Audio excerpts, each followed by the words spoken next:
Please note that we were paying around $10 per person per meal for these food at the restaurant, but we did not like it.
far as weather is concerned, I think we need to keep two things in mind.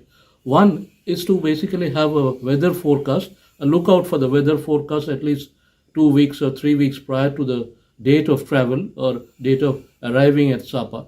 And the second is the month or the months you're going to visit Sapa. So I think the ideal months would be March to June and thereafter from September to November. Two hearts running wild.